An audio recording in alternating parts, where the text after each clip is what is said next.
Hello అండి, నమస్తే. Welcome back to my channel. ఈరోజు ఛానల్లో రెసిపీ పొంగల్ అండి. ఈ పొంగల్ తిరుమల తిరుపతి దేవస్థానంలో వేంగబాంబ అన్న వితరణ కేంద్రంలో బ్రేక్ఫాస్ట్కి పెడతారు కదండి, ఆ స్టైల్లో చేశాను.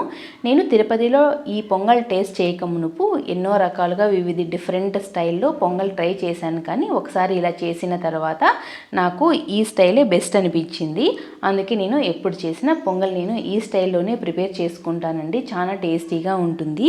ఈ పొంగల్ కోసం 1 కప్పు పెసరపప్పు, అలాగే అదే కప్పుతో లావు బియ్యం 1 కప్పు తీసుకోవాలండి. ఈ పొంగల్కి ఈక్వల్గా పెసరపప్పు బియ్యం తీసుకుంటేనే పొంగల్ బాగా టేస్టీగా వస్తుంది. ఈ బియ్యము పెసరపప్పు 2 సార్లు శుభ్రంగా కడుక్కొని కొన్ని వాటర్ పోసుకొని 1 గంట సేపు వరకు నానబెట్టుకోవాలండి. ఇలా బాగా నానితేనే పొంగల్ స్మూత్గా వస్తుంది. తర్వాత ఒక కుక్కర్ స్టవ్ పైన పెట్టుకొని 2 స్పూన్ల వరకు నెయ్యిని యాడ్ చేసుకోవాలండి. మనం నెయ్యి వేసుకుంటేనే పొంగల్ మంచి ఫ్లేవరు టేస్ట్ వస్తుంది. ఒకవేళ నెయ్యి నచ్చని వాళ్ళు ఆయిల్ని కూడా యాడ్ చేసుకోవచ్చు. నెయ్యి కాస్త హీట్ అయిన తర్వాత 1 స్పూను పెప్పరు, 2 స్పూన్ల వరకు జీలకర్రని యాడ్ చేసుకోవాలి. ఈ పొంగల్కి జీలకర్రే మంచి టేస్ట్ అండి. ఒకవేళ మనకి నచ్చితే పెప్పర్ని క్రష్ చేసి కూడా వేసుకోవచ్చు. ఇలా జీలకర్ర పెప్పరు బాగా వేగిన తర్వాత మనం ముందుగా నానబెట్టుకున్న పెసరపప్పు బియ్యంలో వాటర్ మొత్తం ఉంపేసుకుని ఇందులోకి యాడ్ చేసుకుని బాగా కలుపుకుంటూ వేయించుకోవాలండి.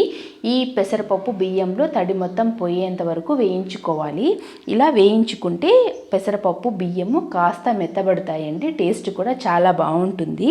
ఇలా కాస్త పెసరపప్పు బియ్యము మెత్తబడిన తర్వాత ఇందులోకి మనం తగినంత సాల్ట్ని కూడా యాడ్ చేసుకొని కలుపుకుందాము. మనం ఇలా ప్రిపేర్ చేసుకునే ఈ పొంగల్ మన ఇంట్లో సంవత్సరం లోపు చిన్నపిల్లలు ఉన్నా కూడా పిల్లలకు కూడా పెట్టచ్చండి. వాళ్ళు కూడా ఇష్టంగా తింటారు. పిల్లలకు కూడా ఏ ప్రాబ్లం లేకుండా బాగా డైజెషన్ అయిపోతుంది. ఇలా బియ్యము పెసరపప్పు నీట్గా కలుపుకున్న తర్వాత ఇందులోకి వాటర్ని యాడ్ చేసుకుందాము. ఇక్కడ 1 కప్పుకి 3.5 కప్పులు కొలత అండి. అంటే నేను 1 కప్పు బియ్యం 1 కప్పు పెసరపప్పు తీసుకున్నాను కదా, ఇవి మొత్తం 7 కప్పుల వరకు వాటర్ సరిపోతాయండి. ఇలా వాటర్ని యాడ్ చేసుకున్న తర్వాత నీట్గా ఈవెన్గా కలిసే విధంగా ఇలా నీట్గా కలుపుకోవాలండి. ఇలా నీట్గా కలుపుకున్న తర్వాత కుక్కర్ పైన మూత పెట్టుకుని 2 విజిల్స్ రానిచ్చుకోవాలి. నాకైతే 2 విజిల్కి ఉడికిపోయాయండి. కొంతమందికి ఎవరికైనా వాటర్ ఉడకపోతే ఇంకొక విజిల్ ఎక్స్ట్రా పెట్టుకోండి. ఇలా 2 విజిల్ వచ్చిన తర్వాత ఆవిరి మొత్తం పూర్తిగా పోవాలండి. ఇలా ఆవిరి మొత్తం పోయిన తర్వాత ఒకసారి మూత తీసుకొని ఇలా బాగా వేడి మీద ఉన్నప్పుడే నీట్గా కలుపుకోవాలి. అలాగే వదిలేస్తే పైన ఉన్న వాటర్ పైన వాటర్గా ఉండి కింద పొంగల్ చాలా గట్టిగా ఉంటుంది, తినడానికి రాదు. ఇలా వేడి మీద కలుపుకుంటేనే బాగా నీట్గా కలుస్తుందండి. ఇప్పుడు వేడి మీద కాస్త పల్చగా అనిపించిన ఈ పొంగల్ కాస్త చల్లారితే పర్ఫెక్ట్గా సరిపోతుందండి. ఇప్పుడు వచ్చేది సమ్మర్ కదండి, ఎండలు బాగా ఎక్కువగా ఉంటాయి. ఈ పెసరపప్పు ఒంటికి చలువ చేస్తుందండి. ఈ పెసరపప్పుతో ప్రిపేర్ చేసుకుని ఎక్కువ ఐటమ్స్ ఈ సమ్మర్లో తీసుకోవడం ద్వారా ఒంటికి చలువ చేసి వడదెబ్బ తగలకుండా ఉంటుందండి.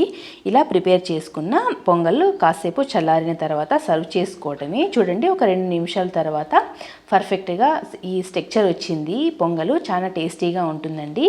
ఇందులోకి కాంబినేషన్గా నేను పల్లీ చట్నీ, పెరుగు రైతా చేశానండి. కొండపైన స్వామివారి అనుగ్రహంతో అమృతంలాగా ఉంటుందండి ఈ పొంగల్. ఆ టేస్ట్ కాకపోయినా ఒక 90% టేస్ట్ మనం ఇంట్లో ప్రిపేర్ చేసుకుంటే వస్తుంది. నేను చేసిన ఈ రెసిపీ మీకు నచ్చిందా? నచ్చితే ఒకసారి ట్రై చేసి ఛానల్ని సబ్స్క్రైబ్ చేసుకోండి.